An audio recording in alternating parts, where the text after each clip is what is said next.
Hello, welcome to the North America session, and I'm your opening speaker, Mei Lin Fung.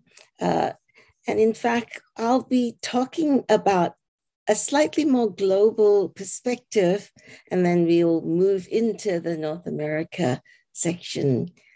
I'm from the People-Centered Internet, which I co-founded with Vint Cerf, one of the fathers of the internet. And I'm bringing the perspective of the Sustainable Development Goals and what can we do in digital cooperation and diplomacy in order to achieve that. Let's see. So at the United Nations, there's a whole effort for digital cooperation so that we can leave no one behind. And my co-founder of the People-Centered Internet, Vint Cerf, has been very active in the digital cooperation roadmap. I want to remind you of what's going on globally that is bringing us together. There's the roadmap for digital cooperation, which was updated just in April. And we are aiming to connect, protect, and respect.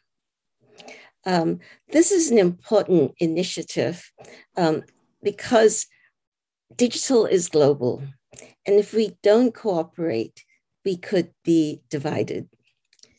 We also face many, many risks with the internet.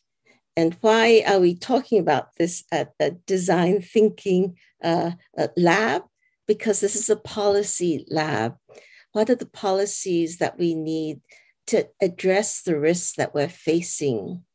There's so much good that the internet can do, but we have to take care of the risks. Antonio Guterres, excuse me, the UN Secretary General, is in fact the first electrical engineer to be UN Secretary General. He's just completed a 5-year term and has been accepted to do the next 5-year term. We have to, while he is the Secretary General, make the advances that are needed, because no one has to explain to an electrical engineer what the internet can be. These are his words. He's very aware of the risks. Can the UN actually bring us together? So with that, he created this roadmap for digital cooperation. And my co-founder of the People-Centered Internet, excuse me, Vint Cerf, was part of the high-level panel that developed the initial report on digital cooperation. And so we at the People-Centered Internet have been really tracking it closely.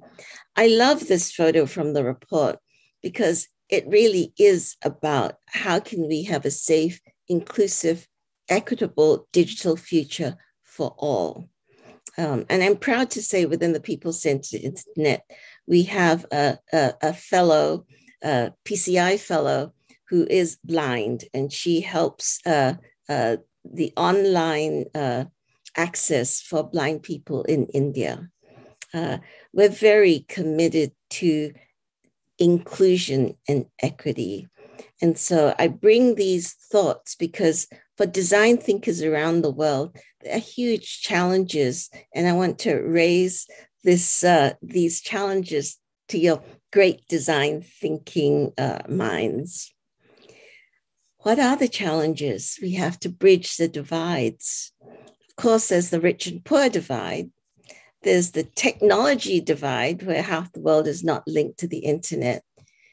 And there's the divide of policy, where there is no one size fits all about how a country can help the population enjoy the benefits of digital.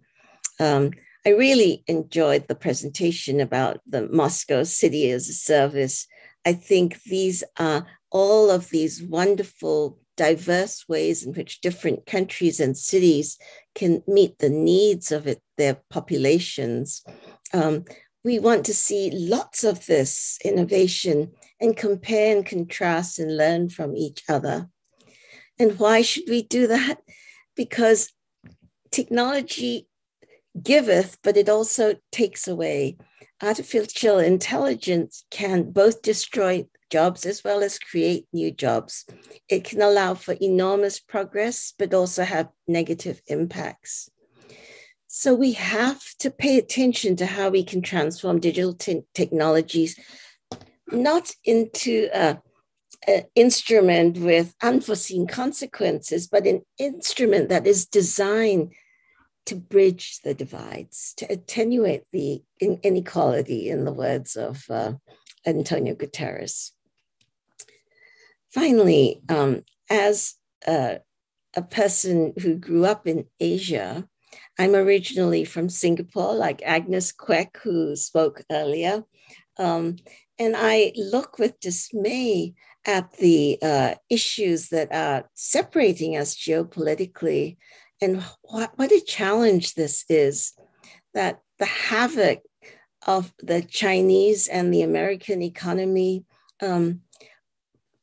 possibly decoupling the internet, decoupling markets, decoupling currencies, having different strategies in artificial intelligence. And as Antonio Guterres said, if there is a decoupling, all of a sudden this happens, the risk of confrontation can increase. And no one wants to see that. In this last week, we have really seen what can happen all of a sudden.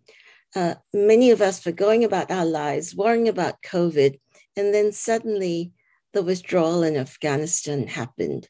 And it was a shock. It was a shock to all of us. But all of a sudden, things like this can happen. And it's important to be aware of this, that it cannot be taken for granted, the calm lives that we live. There was an article in the New York Times just yesterday. And unfortunately, what if the coronavirus crisis is just the beginning of more crisis? And in fact, it is. And how can we actually govern in a globalized, interconnected world? We are facing real challenges. I bring these pictures because they are all the different ways we look at the world. These are three very different ways. The Bhagavad Gita is a South Asian tradition. It's the very, very old story that has really informed the culture of South Asia and Indian peoples all around the world. There's Homer's Odyssey, the journey by Odysseus after the Trojan Wars back to becoming the king of his country. And then finally, a very different journey, the journey to the West in the Chinese tradition. All of these different cultural traditions are now connected. We're in each other's living rooms. While we think about how to do design thinking in our own geographic area, we cannot avoid the acknowledgement that on the cloud, everybody's migrating to the cloud. And that's just happened over the last year and a half. So on the cloud, as these traditions confront each other, can we connect to thrive? Can friendship be built as the bridge to fuel the future we want to see? Why is this such a challenge? Because we have a big journey as the people of the earth to face the challenges of the digital frontier. How big and wide is that journey? In the internet protocols, originally the addresses were put in something called IPv4, the Internet Protocol version 4. And if we put all of those addresses into something the size of a beach ball, well, we ran out of those addresses. and now IPv6. If we put those addresses, that's the volume of the sun. So we cannot expect that our intuition and our expectations developed in the beach ball can actually project all the way to the sun. So we're facing tremendous tensions as our cultures meet, as we look at the great new opportunities, but these are opportunities for everyone. And that's not just social entrepreneurs and cities, but it's also opportunities for ransomware startups, opportunities for human traffickers. And how do we address this on the digital frontier? So what we are doing within the digital people-centered internet is creating an informal network of the digital cooperation and diplomacy. It's chaired monthly by Vint Cerf. It's convened by the organization that I come from, and we welcome speakers from the Global Design Thinking Alliance. Write to me about this design challenge, which I put to you. How can we connect to thrive, and can friendship fuel the future?